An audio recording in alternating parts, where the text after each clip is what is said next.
Hadis ini menyebutkan tentang keutamaan selanjutnya tentang masalah sholat duha ya, yaitu bagaimana Allah Subhanahu Wa Taala akan memenuhi kebutuhan ya orang yang mengerjakan sholat duha. Semua kebutuhan hari itu akan dipenuhi oleh Allah Subhanahu Wa Taala.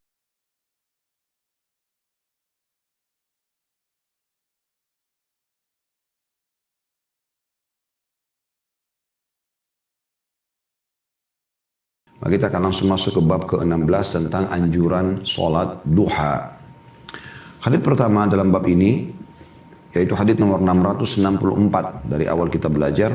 Dan ada 1A dan 1B, artinya dalam nomor hadits ini 664 ada dua buah riwayat. Riwayat 1A dengan sanad sahih dari Abu Hurairah radhiyallahu anhu, dia berkata, "Awsani khalili sallallahu alaihi wasallam bi thalathin siyami thalathati ayyam min kulli syahrin wa rak'atay duha wa an utira qabla an arqud." Artinya, kekasihku Muhammad sallallahu alaihi wasallam mewasiatkan kepadaku 3 perkara. Agar aku berpuasa 3 hari setiap bulannya, melaksanakan sholat duha 2 rakaat dan melaksanakan sholat witir sebelum aku tidur. Diriwayatkan oleh Bukhari, Muslim, Abu Dawud, Tirmidzi dan juga An-Nasai meriwayatkan dengan riwayat yang senada. Hadis ini kita coba korek mutiaranya teman-teman sekalian. Bagaimana Abu Hurairah radhiyallahu anhu yang bernama Abdurrahman ibn Sakhr, beliau menyebutkan wasiat Nabi SAW yang disampaikan kepada beliau secara khusus. Dan kalau kita istilahkan wasiat berarti sesuatu yang sangat penting. Makanya biasa dikatakan kalau surat-surat penting yang akan disampaikan itu berisi atau dikatakan surat wasiat ya. Maka surat wasiat ini memang penting. Dan ini ada anjuran kita untuk menulis wasiat ya. Sebagaimana Nabi SAW mengatakan dalam sebuah hadis ya, yang kurang lebih maknanya, janganlah seseorang dari kalian memiliki ya, terlintas di benak dia ya, terlintas di benak dia sesuatu yang dia khawatir nanti, saya dia meninggal nanti akan sulit diketahui, misalnya utangnya, misalnya janji dia pada orang lain dan seterusnya. Ya, 3 hari kecuali dia sudah tulis dalam bentuk wasiat itu, dan dia letakkan di tempat yang kira-kira terjangkau oleh ahli warisnya. Ya, di bawah bantal kah, di lemari kah, di mana. Jadi dia pada saat meninggal, atau mungkin sekarang di handphone, di media kita, maka supaya ahli waris kita tahu, oh ternyata ayah saya atau ibu saya ini punya utang sama fulan, atau wasiat dia misalnya untuk ahli warisnya, atau pemakaman dia dan seterusnya, supaya dijalankan sesuai dengan sunnah. Maka ini termasuk wasiat-wasiat yang penting yang harus diperhatikan ya. Nah, Abu Hurairah mengatakan ada sebuah wasiat dari kekasihku Rasulullah SAW ya. Dan itu 3 hal. Maksudnya ada mungkin wasiat lain, tapi 3 hal ini dalam satu waktu disampaikan oleh Nabi SAW kepada beliau. Hari ini mutiara yang pertama bisa kita ambil dari hadis, yaitu masalah makna wasiat. Kurang lebih salah satu makna wasiat dan bagaimana Abu Hurairah menyampaikan radhiyallahu anhu wasiat yang khusus untuk beliau ini kepada umat. Kemudian yang kedua adalah anjuran untuk berpuasa 3 hari setiap bulannya, atau dikenal dengan puasa Ayyamul Bid. Ayyamul Bid ya. Dan Nabi SAW mengatakan dalam hadis yang lain, hadis sahih, berpuasa 3 hari setiap bulannya pahalanya sama dengan puasa selama 1 tahun ya. Ada sebagian ulama hadis menjelaskan, kalau anda berpuasa 3 hari setiap bulan, tepatnya tanggal 13, 14, 15 dari bulan Hijriyah, maka ini dihubungkan dengan hadis yang lain, yaitu siapa yang melakukan satu perbuatan amal soleh, Allah akan lipatkan menjadi 10 kali lipat. Berarti kalau anda puasa 3 hari setiap bulannya, sama dengan anda puasa 30 hari. Karena 1 hari puasa sama dengan 10 hari puasa pahalanya. Sehingga dengan 3 hari puasa berarti sama dengan anda puasa selama 1 bulan.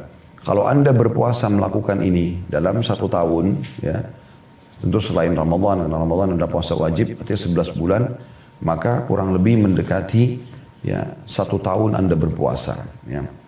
Ini salah satu makna yang disampaikan oleh para ulama.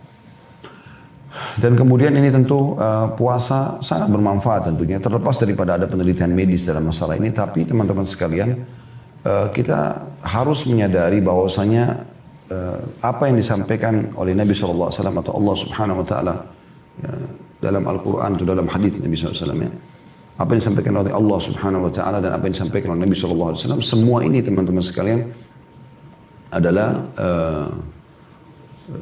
pasti baik buat kehidupan kita, buat kesehatan kita, buat segala-galanya gitu, ya, buat segala-galanya. Jadi bukan hanya sekedar pahala, tapi akan banyak manfaatnya. Kemudian mutiara yang ketiga, teman-teman, dari hadis adalah anjuran untuk mengerjakan 2 rakaat sholat duha. Dan ini yang menjadi saksi bahasan kita karena bab kita membahas tentang masalah sholat duha. Serta ini jumlah minimal dari sholat duha, yaitu 2 rakaat. Ya. Dan ini yang menjadi saksi bahasan kita, serta kedepannya akan cukup banyak keutamaan-keutamaan sholat duha, nanti akan kita dengarkan langsung ya. Jadi saya tidak rincikan sekarang, tapi akan kita dengarkan langsung dari riwayat-riwayat yang ada. Tapi ini mutiara yang ketiga, yaitu anjuran mengerjakan sholat duha dan minimal 2 rakaat. Kemudian mutiara yang keempat adalah dan witir sebelum tidur. Ya, witir sebelum tidur. Di sini ada bahasan para ulama tentang masalah witir ini. Kalau seandainya seseorang itu dia khawatir nggak bangun di akhir malam atau sepertiga malam, maka anjurannya adalah dia sholat witir sebelum tidur. Sampai dalam mazhab Abu Hanifah rahimahullah, beliau lebih cenderung mewajibkan sholat witir, sunnah yang diwajibkan oleh beliau. Ya. Sholat sunnah diwajibkan oleh beliau. Ya. Tentu tidak berdosa kalau meninggalkannya, tapi artinya sampai pada tingkat beliau dalam mazhab itu anjurannya selalu witir. Gitu. Ya. Saking menurut beliau pandangannya hadisnya sangat luar biasa tentang masalah witir ini. Dan itu dilanjurkan dilakukan memang sebelum tidur. Tapi bagi orang yang melihat dirinya mampu bangun di sepertiga malam, maka dia menunda witirnya sampai di sepertiga malam. Itu lebih afdal tentunya. Itu lebih afdal. Dan witir ini adalah sholat ganjil. Witirnya ganjil dan minimal rakaatnya adalah 1 rakaat. Minimal rakaatnya adalah 1 rakaat. Baik, hadis 1B-nya, masih nomor hadis yang sama ya. Dengan sanad sahih Ibnu Khuzaimah meriwayatkan pula dan lafadznya dia berkata, "Ausani Khalili sallallahu alaihi wasallam bi thalathin lastu bi tarikihinna. Alla anama illa ala witrin wa alla ad'a rak'atay duha wa innaha salatul awwabin wa siyami thalathati ayyamin min kulli syahr." Dalam riwayat lain masih sama sahabat Nabi yang mulia Abu Hurairah radhiyallahu anhu, beliau mengatakan, "Kekasihku Muhammad sallallahu alaihi wasallam mewasiatkan kepadaku 3 perkara yang mana aku tidak akan meninggalkannya semasa aku hidup." Ya. Yang pertama, agar aku tidak tidur kecuali setelah melakukan sholat witir. Aku tidak tidur kecuali sudah mengerjakan sholat witir. Yang kedua, agar aku tidak meninggalkan 2 rakaat sholat duha. Dan yang ketiga, ya karena itu adalah sholat awwabin. Ada penjelasan footnote nomor 1 di bawah.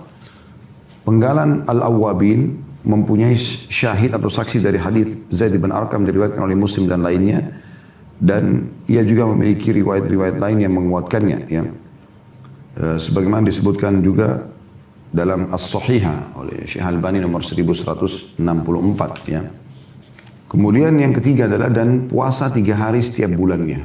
Puasa 3 hari setiap bulannya.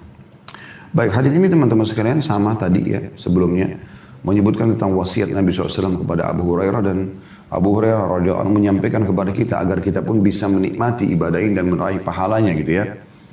Yang pertama yaitu tidur, ya ini lebih tegas lagi lafadznya, tidur dalam keadaan sudah witir.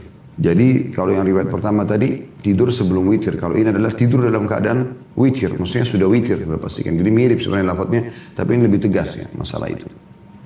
Dan ini juga ada sebuah riwayat yang kami pernah dapatkan tentang bagaimana Nabi SAW menanyakan kepada Abu Bakar radhiyallahu anhu, "Kapan kau witir hai Abu Bakar?" Maka kata Abu Bakar, "Sebelum tidur ya Rasulullah." Lalu ditanyakan kepada Umar, "Kapan kau witir hai Umar?" Umar mengatakan, ya, setelah atau di akhir malam ya Rasulullah, setelah bangun gitu. Maka Nabi SAW menunjuk kepada Abu Bakar sambil mengatakan, "Orang ini mengambil agamanya dengan kehati-hatian." Lalu ditunjuk kepada Umar, ya, orang ini mengambil agamanya dengan ketegasan. Mengambil agamanya dengan ketegasan. Jadi kita bisa lihat teman-teman sekalian di sini bagaimana Nabi SAW memberikan gambaran tentang pentingnya sholat witir itu. Ya, sampai-sampai beliau menjadikan itu sebagai tolok ukur orang ini hati-hati dalam mengambil agama.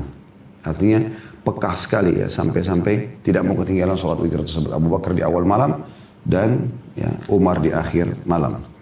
Kemudian wasiat yang kedua mirip tadi, tidak meninggalkan 2 rakaat sholat duha, karena dia adalah sholat awwabin. orang-orang yang patuh kepada Allah Subhanahu wa taala. Kemudian yang ketiga, dan puasa 3 hari setiap bulannya. Sudah kita jelaskan tadi masalah ini. Baik, kita akan masuk ke hadis yang kedua dalam bab kita, dan ini yang langsung fokus kepada keutamaan sholat duhanya, karena kita sedang membahas anjuran sholat duha. Hadis nomor 665, urutan 2 dalam bab kita dengan sanad sahih dari Abu Dzar radhiyallahu anhu, dari Nabi SAW beliau bersabda, yusbihu ala kulli sulama min ahadikum sadaqah. فكل تصبيحة صدقة وكل تحميدة صدقة وكل تهليلة صدقة وكل تكبيرة صدقة وأمر بالمعروف صدقة ونهي عن المنكر صدقة ويجزئ من ذلك ركعتان يركعهما من الضحى. Setiap persendian salah seorang dari kalian memiliki kewajiban sedekah setiap pagi. Setiap tasbih adalah sedekah, setiap tahmid adalah sedekah, setiap tahlil adalah sedekah, setiap takbir adalah sedekah. Amar bil ma'ruf adalah sedekah, nahi anil munkar adalah sedekah, dan semua itu dicukupkan oleh 2 rakaat yang dilakukan di waktu duha. Hadis diriwayatkan oleh Imam Muslim. Hadis ini memberikan pelajaran kepada kita, ya. Kita ambil dulu dari akhir hadis, ya, yaitu keutamaan sholat duha. Kita bisa lihat di sini potongan hadisnya. Setiap persendihan salah seorang dari kalian memiliki kewajiban sedekah setiap harinya. Ya. Kalau kita hubungkan ini dengan hadis nomor 3, saya langsung bacakan sekaligus, ya. Hadis nomor 666 dari awal belajar dari urutan 3 dalam bab kita ini dengan sanad sahih. Dari Buraidah radhiyallahu anhu, dia berkata, aku mendengarkan Rasulullah SAW bersabda, fil insani sittuna wa thalathumiyati mafsal atau mafsil, ya. فعليه أن يتصدق عن كل مفصل بصدقة. قالوا ومن يطيق ذلك يا رسول الله؟ قال النخاءة في المسجد تدفنها والشيء تنحيه عن الطريق فإن لم تقدر فركعتا الضحى تجزئ عنك. Pada diri manusia terdapat 360 persendihan. Jadi di hadis yang nomor 2 tidak disebutkan tentang jumlah persendihan. Dalam hadis ini, hadis nomor 3 disebutkan tentang ada 360 persendihan. Ya, jadi sendi-sendi kita ini kalau kita hitung potongannya ada 360 sendi. Maka dia harus bersedekah atas tiap-tiap sendinya. Setiap sendi ini harus ada sedekahnya, supaya dia tetap bisa berfungsi. Ya. Mereka berkata, para sahabat, siapa yang mampu melakukan itu wahai Rasulullah? 360 sendi dia harus sedekah.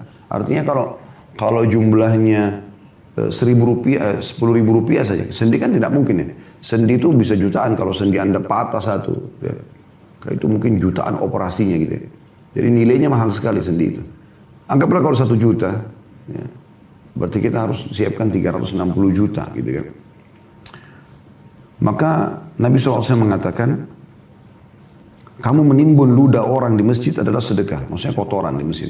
Zaman dulu kan orang tidak ada lantai kayak kita, ya. Biasanya masih tanah saja.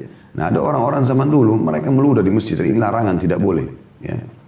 Kalau sekarang mungkin Anda menggunakan tisu, Anda darurat sekali Anda letakkan di tisu, lalu atau sapu tangan Anda letakkan di kantong Anda. Kalau darurat, ya. Misalnya betul-betul nggak bisa lagi menahannya atau bersinnya. Ini semua pada saat Anda sedang sakit misalnya. Atau tidak sengaja Anda bersin, maka Anda tahannya, tutup dengan kain, maka itu insya Allah tidak masalah. Tapi kalau Anda biarkan tersebar sana sini, ini masuk dalam larangan sebenarnya, termasuk hal yang dihitung dosa di sisi Allah Subhanahu wa taala. Tapi yang jelas kalau kita lihat ada ludah, ada kotoran di masjid, lalu kita bersihkan, itu terhitung sedekah juga. Kemudian kamu, ya, menyingkirkan sesuatu yang mengganggu dari jalan juga sedekah. Jika kamu tidak mampu, maka cukuplah 2 rakaat sholat duha dari ini. Diriwayatkan oleh Ahmad, dan lafaz hadis ini adalah lafaz Imam Ahmad, dan Abu Dawud juga meriwayatkan, Ibnu Khuzaimah juga meriwayatkan, serta Ibnu Hibban juga meriwayatkan dalam sahihnya. Baik, hadis ini teman-teman sekalian sebenarnya kita konekkan sama hadis yang sebelumnya, tapi memang yang saya ingin hubungkan sekali, kita kembali hadis nomor 2. Setiap persendian salah seorang dari kalian memiliki kewajiban sedekah setiap pagi. Nah, itu hadis nomor 2. Hadis nomor 3 disebutkan tentang 360 sendi. Ini juga sama. Saya pernah melihat penelitian ilmiahnya, dan ternyata terbukti secara medis apa yang disampaikan baginda Nabi SAW untuk membenarkan tentang, ya, masalah ini. Karena memang ternyata teman-teman sekalian, di tubuh kita ada 360 sendi. Itu penelitian ilmiah sekarang dengan teknologi canggih dan itu sudah disampaikan 1400 tahun oleh Nabi alaihi salatu wassalam. Ya. Baik. Dari hadits ini kita ambil pelajaran pertama bagaimana jumlah sendi manusia ada 360 sendi. Ya. Atau kita ambil dari pelajaran pertama dari langsung keutamaan sholat duha dulu ya. Karena keutamaan sholat duha dia akan menutupi semua sedekah untuk ya, 360 sendi itu. 2 rakaat sholat duha dan ini tidak mengambil waktu yang banyak. Gitu kan. Ya, mungkin 3 menit sampai 5 menit kalau anda dengan tenang melakukannya. Maka insya Allah pada hari itu diharapkan semua sendi ini sudah terpenuhi sedekahnya. Pelajaran yang kedua, hampir seluruh amal soleh dihitung sedekah untuk sendi-sendi kita. Di sini dirincikan oleh Nabi SAW, ya, setiap tasbih mengucapkan subhanallah adalah sedekah. Setiap tahmid mengucapkan alhamdulillah adalah sedekah. Satu kalinya berarti sama dengan satu kali sedekah untuk sendi. Dan setiap tahlil la ilaha illallah adalah sedekah. Setiap takbir Allahu Akbar adalah sedekah. Jadi kalau anda baca subhanallah, alhamdulillah, wa la ilaha illallah, Allahu Akbar, maka anda sudah memiliki 4 sendi anda sudah disedekahkan.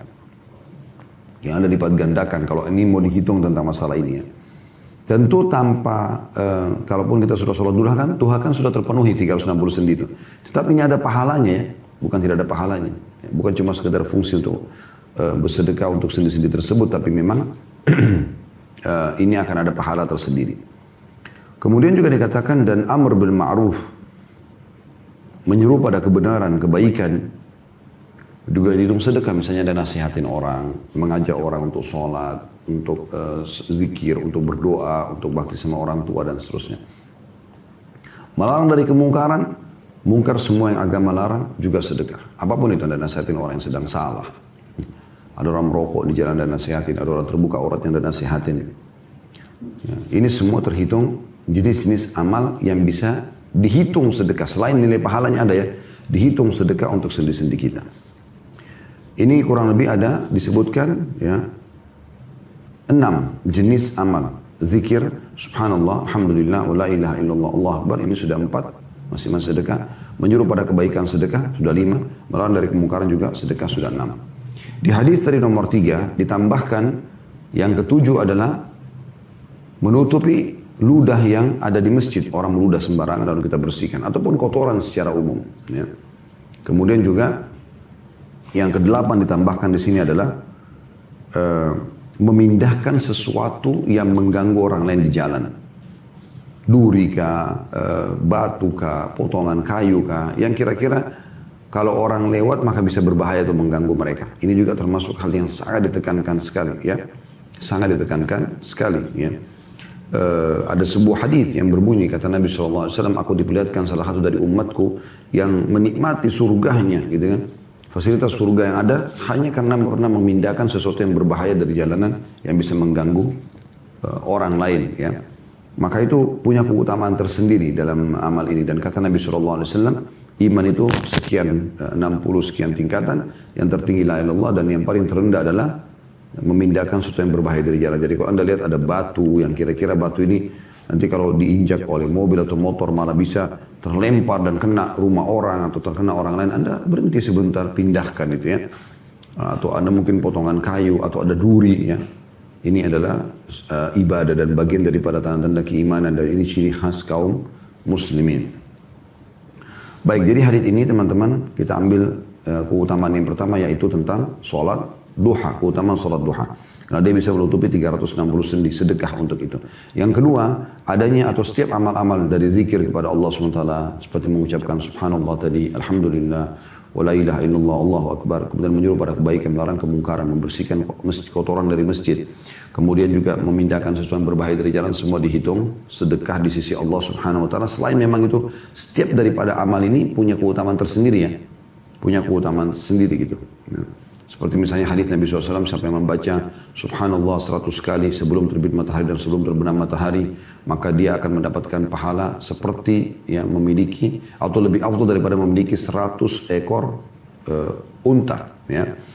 Kemudian dalam hadis lanjutannya, dan siapa yang mengucapkan alhamdulillah sebelum terbit matahari ya 100 kali dan sebelum terbenam matahari 100 kali, maka dia seperti atau lebih afdal memiliki lebih afdal daripada memiliki 100 ekor kuda yang digunakan untuk berperang di jalan Allah. Dan siapa yang mengucapkan Allahu Akbar 100 kali sebelum terbit matahari dan 100 kali sebelum terbenam matahari, maka dia akan mendapatkan lebih afdal daripada membebaskan 100 orang budak. Dan siapa yang membaca la ilaha illallah wahdahu la syarikalah lahul mulku wa lahul hamdu wa huwa ala kulli syai'in qadir 100 kali sebelum terbit matahari dan sebelum terbenam matahari, maka dia akan datang pada hari kiamat membawa pahala. Ya, tidak ada orang yang menyamai dengan pahala dia kecuali orang yang berbuat seperti dia atau lebih. Ya.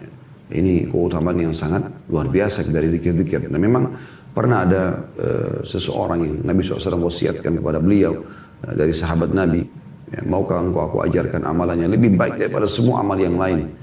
Ya, lebih baik daripada engkau bersedekah, bebasin budak, berperang di jalan Allah sampai lehermu ditebas atau kau menebas leher musuhmu. Ya. Maka sahabat itu mengatakan tentu ya Rasulullah. Kata Nabi SAW, lisanmu hendaklah selalu berzikir kepada Allah Subhanahu Wa Taala. Belum lagi sabda Nabi SAW dalam hadis qudsi Allah berfirman, ya, dan aku selalu bersama dengan hambaku yang apabila dia berzikir kepada aku dan kalau dia mengingatku dalam dirinya maka aku mengingatnya dalam diriku, dan kalau dia menyebutku ya, di tempat umum maka atau di depan orang maka aku pun akan menyebutnya di tempat di komunitas yang lebih baik daripada orang-orang itu para malaikat maksudnya. Jadi banyak keutamaan-keutamaan daripada zikrullah. Ini adalah ibadah yang akan terus saja kita lakukan termasuk pada saat kita sudah masuk ke surga nanti insya Allah. Ya, ibadah-ibadah yang sudah tidak ada tapi ibadah zikir ini tetap saja ada gitu ya. Begitu juga dengan masalah amar ma'ruf, menyeru pada kebenaran. Ya, kalau ada kebenaran serukan, sampaikan. Ajak orang sholat, sedekah, puasa, ajak sampaikan. Anda sudah dengarkan sekarang apa yang kita pelajari? Coba tulis hadisnya, ditulis di handphone mungkin, di-share di grup Anda. Ya. Hadis diriwayatkan oleh si fulan, misalnya kayak hadis ini diriwayatkan oleh Imam Muslim, ya, hadis nomor 2 kita. Tentang keutamaan sholat duha, Anda share di grup Anda. Gitu kan. Bahwasanya Nabi SAW bersabda, kalau Anda tidak tahu bahasa Arabnya, Anda bisa ketik bahasa Indonesianya, terjemahannya. Ya. Yang berbunyi setiap persendian salah seorang dari kalian memiliki kewajiban sedekah setiap pagi, kata Nabi SAW. Ketahuilah setiap tasbih adalah sedekah, setiap tahmid adalah sedekah, setiap tahlil adalah sedekah, ya, setiap takbir adalah sedekah, menyuruh pada kebaikan adalah sedekah, melarang dari kemungkaran adalah sedekah, dan semua itu tertutupi dengan 2 rakaat sholat duha. Ini kan contoh. Anda ajarkan kepada orang lain. Begitu juga dengan nahi anil munkar, melarang dari kemungkaran. Apapun yang dianggap dilarang dalam agama, dilarang oleh Allah Subhanahu wa taala dan Rasulnya Muhammad sallallahu alaihi wasallam, itu adalah kemungkaran. Maka kita luruskan, ya, kita ingatkan orang lain, ya. Dan ini masuk juga dalam umumnya sabda Nabi sallallahu alaihi wasallam, "Unsur akhaka zaliman aw madluma", tolonglah saudaramu dalam keadaan dia berbuat zalim ataupun dia terzalimi. Maka para sahabat mengatakan, ya Rasulullah, kalau orang terzalimi kami faham. Gampang gitu, karena orang terzalimi kita tolong, tapi orang yang berbuat zalim, bagaimana caranya kami menolong orang yang berbuat zalim? Kata Nabi SAW, engkau luruskan kesalahannya. Engkau luruskan kesalahannya. Ya. Begitu juga teman-teman sekalian, selain daripada zikir, bagaimana juga kita ya, menyelamatkan untuk membersihkan rumah Allah Subhanahu Wa Taala. Ini masjid. Ya. Selain zikir, selain ma'ruf, selain nahi anil munkar, juga disebutkan tentang menghilangkan ludah dari masjid. Atau secara umum tadi sudah saya sebutkan, maaf, ingus ataupun kotoran-kotoran yang lainnya ya. Maka ini juga adalah sebuah ibadah tersendiri dicatat di sisi Allah Subhanahu Wa Taala. Ini menandakan Islam adalah agama yang bersih, ya, terutama rumah Allah Subhanahu Wa Taala. Kita sayangkan banyak di antara kita masuk ke masjid yang ada hanya hinaan terhadap masjid. Ini sering kami ingatkan. Ya, sholat di masjid kotor misalnya, atau panas, atau bau, atau kamar mandinya rusak. Lalu dia hina-hina masjid tersebut. Ya, setelah itu dia pun menyampaikan kepada orang lain, masjid sana jangan sholat, sana kotor, di sana panas, di sana begini dan begitu. Akhi dan ukhti, Allah SWT tidak menyampaikan kaki kita ke masjid itu kecuali untuk supaya kita bisa punya andil, ya, bukan kita hina. Nah itu penting. Ya. Justru Allah sampaikan kita supaya kita perbaikin keran airnya rusak, WC-nya yang kotor, catnya sudah terkelupas, cuaca udara yang panas Anda berikan kipas angin, Anda berikan AC dan seterusnya. Kenapa seorang dari kita teman-teman tidak mengejar pahala-pahala yang besar dari masjid? Ya, itu adalah rumah Allah Subhanahu Wa Taala. Jangan lagi lihat siapa yang mewakafkannya. Tapi sesuatu yang sudah diwakafkan, maka menjadi pemilik penerima wakaf tersebut, yaitu Allah Subhanahu Wa Taala. Ya. Kemudian teman-teman sekalian, juga tentang masalah memindahkan sesuatu yang berbahaya bagi orang di jalan. Nah ini juga hal yang perlu diperhatikan karena banyak di antara kaum muslimin tidak perhatian dengan masalah ini. Padahal ini penting sekali, ya. Ini penting sekali untuk supaya jangan kita peduli terhadap diri kita sendiri. Kebanyakan saya lihat kalau ada apa-apa di jalan, batu, kayu, itu orang cuma menghindar. Akhi dan ukhti, Islam memerintahkan kita memindahkan dari jalan. Dan itu keutamanya besar. Cukup tadi hadis Nabi SAW yang mengatakan aku diperlihatkan dari umatku. Ada orang yang menikmati surganya justru hanya karena dia memindahkan sesuatu yang berbahaya bagi orang di jalanan.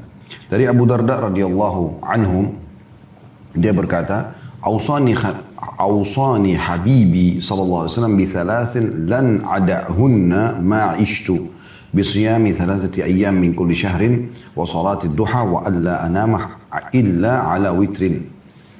Artinya, kekasihku Muhammad sallallahu alaihi wasallam mewasiatkan kepadaku 3 perkara. Ya, atau kekasihku Muhammad sallallahu alaihi wasallam mewasiatkan 3 perkara kepadaku. Aku tidak akan meninggalkannya selama aku hidup. Yang pertama puasa 3 hari setiap bulan, yang kedua sholat 2, dan ketiga agar aku tidak tidur sebelum sholat witir. Hadis ini diriwayatkan oleh Muslim, Abu Dawud dan juga An-Nasai. Dan hadis ini tidak kami ulangi lagi karena penjelasannya mirip dengan sebelumnya, tetapi beda perawi saja. Kalau tadi Abu Hurairah, kalau ini adalah Abu Darda radhiyallahu anhum ajma'in.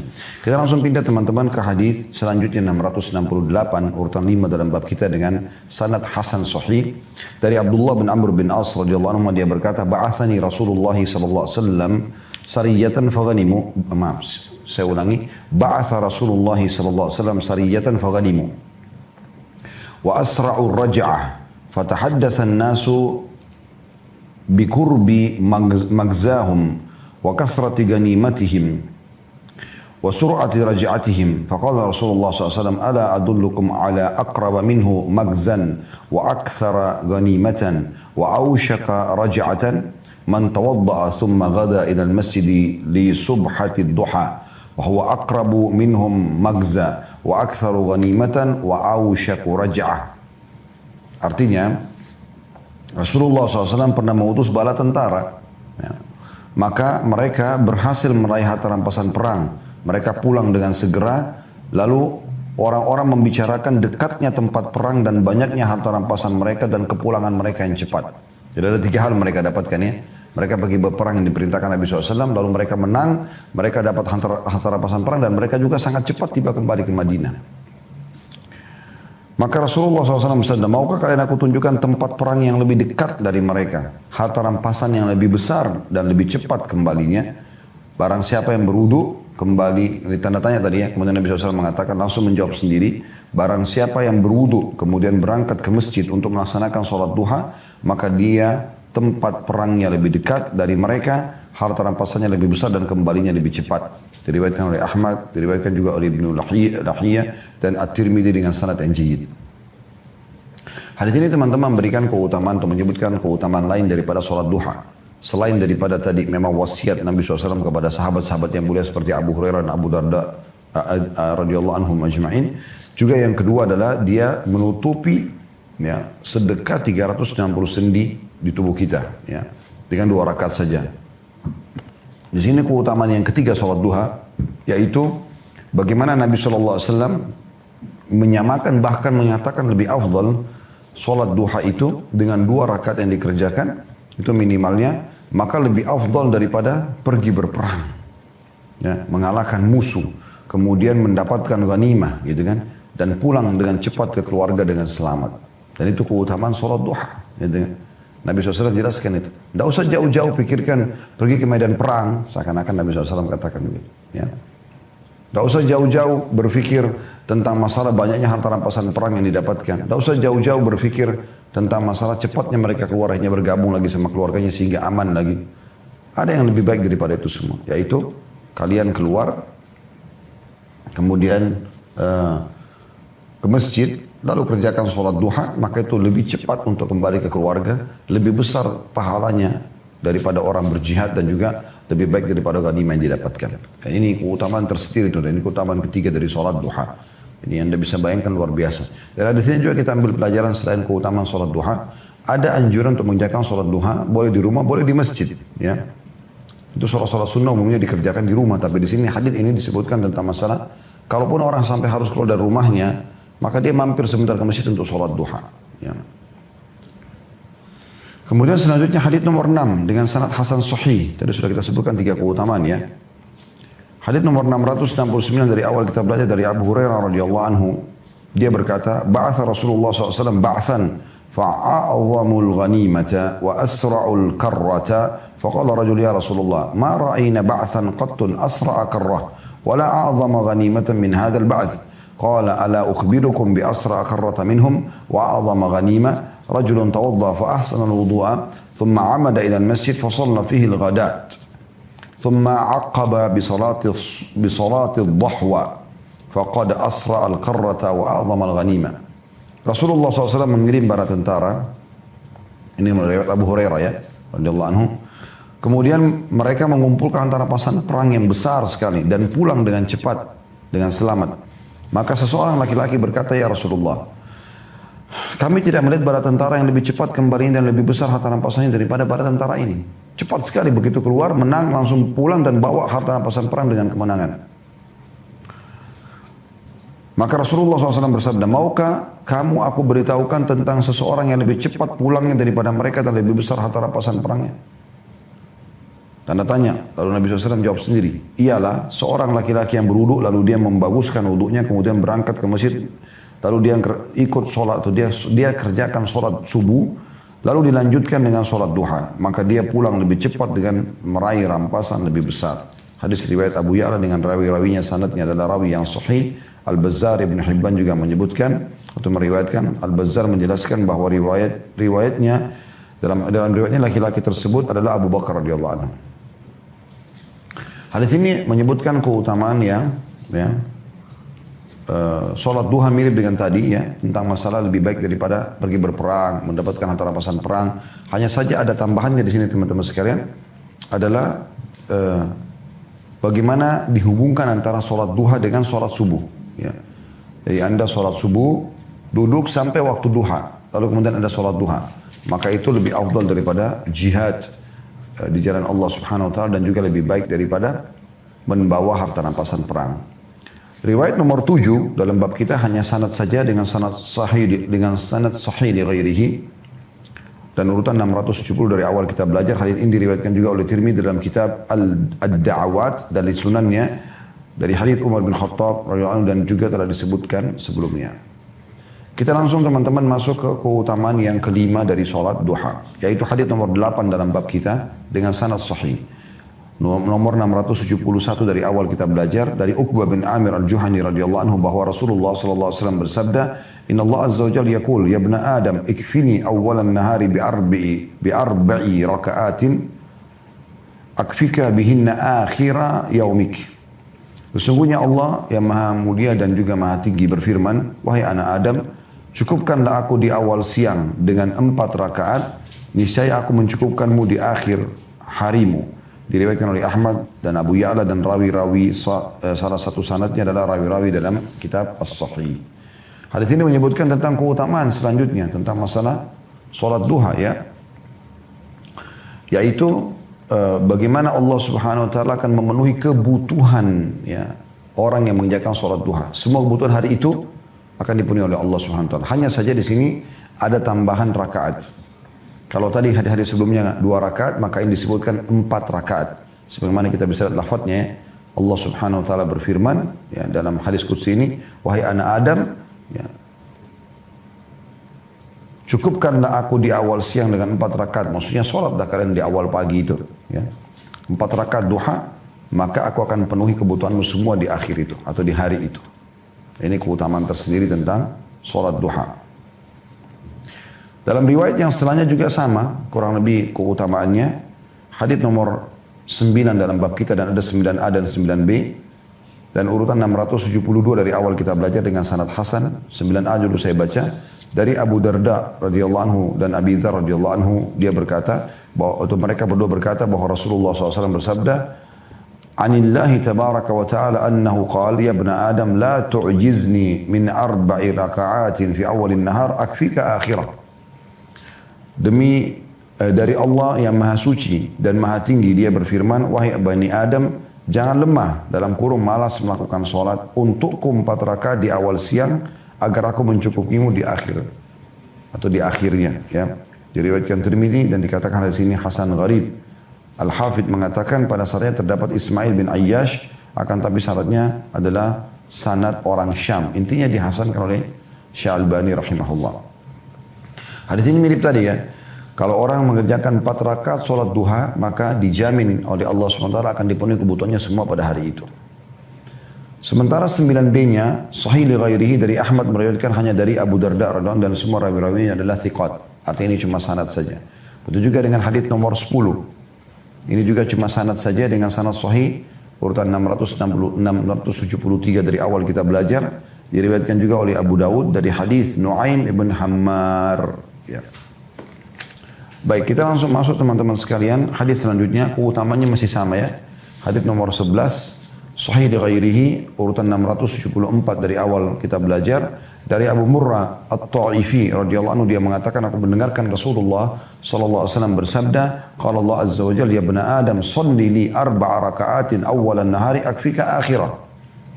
Allah yang maha mulia dan maha tinggi berfirman, wahai anak Adam, salatlah untukku 4 rakaat di awal siang, niscaya aku akan mencukupimu di akhirnya. Ini mirip tadi keutamaannya. Diriwayatkan oleh Ahmad dan rawi-rawi juga dijadikan hujjah dalam As-Sahih. Kita langsung teman-teman sekalian masuk ke keutamaan selanjutnya. Tadi itu beberapa riwayat sama semua keutamaannya ya. Jadi kita sudah sebutkan tentang keutamaan sholat duha. Dia adalah wasiat Nabi SAW kepada para sahabat. Itu keutamaan pertama. Keutamaan yang kedua adalah dia bisa mendapatkan atau bersedekah untuk 360 sendi. Keutamaan yang ketiga lebih afdal daripada jihad dan ghanimah atau harta rampasan perang. Keutamaan yang keempat adalah itu tadi semua 2 rakaat ya. Kalau dikerjakan 4 rakaat, keutamaan yang keempat adalah dia akan terpenuhi kebutuhannya ya, atau orang yang mengerjakan sholat 4 rakaat duha akan dipenuhi oleh Allah Subhanahu wa taala. Keutamaan yang kelima di hadis nomor 12 dalam bab kita dengan sanad hasan. Ini keutamaan yang kelima ya.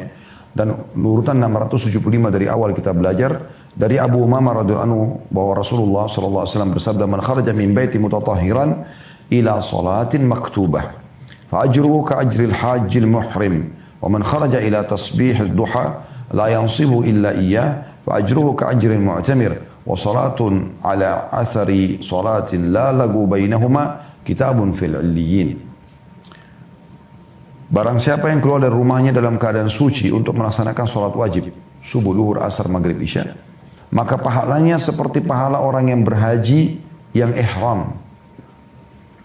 Barang siapa yang keluar untuk melaksanakan sholat duha, dia tidak keluar kecuali untuk itu, maka pahalanya seperti pahala orang yang berumroh. Sholat sesudah sholat lainnya yang tidak ada perbuatan sia-sia dan antara keduanya ditulis di Illiyin. Hadis ini riwayat Abu Daud. Dan ini telah disebutkan di bab nomor 9, nomor 24. Ya. Ini sebagaimana sudah pernah disebutkan. Baik, dari hadis ini teman-teman, kita mengambil pelajaran ya, yang sangat penting. Dan ini keutamaan yang kelima daripada sholat duha itu. Kita coba ambil dulu mutiaranya ya. Mutiara yang pertama dari hadis ini adalah keutamaan sholat 5 waktu. Dan ke masjid. Karena di sini dikatakan, man kharaja min baiti. Siapa yang keluar dari rumahnya. Diikuti juga dengan syarat, ini sering kami ingatkan dan sudah diingatkan dalam bab wudu kemarin, diikuti dengan bersuci, wudu di rumah. Kecuali darurat sudah batal wudu Anda, baru Anda wudu di masjid ya. Nah, saya lihat tradisi kita sering kali wudu di masjid. Sebenarnya tidak masalah, tapi kalau Anda keluar dari rumah dalam keadaan sudah suci, maka itu yang lebih afdal. Maka kalau dia keluar murni karena Allah Subhanahu wa taala dalam keadaan sudah berwudu dan dia ke masjid, 5 waktu sholat, maka pahalanya sama dengan haji. Dan di sini teman-teman sekalian ya disebutkan ya, di sini per sholatnya ya. Karena dikatakan di sini man kharaja min baiti mutatahhiran ila salatin maktubah. Siapa yang keluar dari rumah dalam keadaan suci untuk mengerjakan 1 sholat wajib. Saya subuh, saya duhur, asar, maghrib, isya. Maka pahalanya sama dengan orang yang haji yang berihram. Pahala haji itu besar sekali gitu kan. Kalau kita mau sebutkan keutamanya banyak sekali. Anda bisa baca kita ketik di Google banyak artikel tentang keutamaan haji. Karena ini waktunya kepepet dan akan ada bab sendiri nanti insya Allah masalah haji itu. Tapi yang jelas teman-teman sekalian, Anda bisa dapatkan hanya dengan mengerjakan ini. Dan berapa menit Anda lakukan itu? Berwudu, kemudian Anda keluar ke masjid, sholat 5 waktu. Setiap sholatnya seperti haji. Jadi satu hari Anda bisa dapatkan pahala 5 kali haji. Ini mutiara yang pertama. Mutiara yang kedua dari hadis adalah ini dari saksi bahasan kita, keluar mengerjakan sholat duha. Dan sekali lagi ada anjuran mengerjakan sholat duha di masjid dan boleh di rumah tentunya. Karena umumnya orang biasa pagi-pagi kan sudah keluar aktivitasnya. Oleh karena itu dikatakan keluar mengerjakan sholat duha. Kemudian dia tidak keluar kecuali untuk itu. Maksudnya memang dia sengaja keluar untuk sholat duha. Maka pahalanya sama dengan pahala umroh. Ini keutamaan yang kelima. Ya. Dan mutiara yang ketiga dari hadis adalah barang siapa menunggu sholat ke sholat yang setelahnya. Maksudnya duhur, subuh ke duhur, duhur ke asar, asar ke maghrib, maghrib ke isya. Ya, dia tunggu antara sholat itu.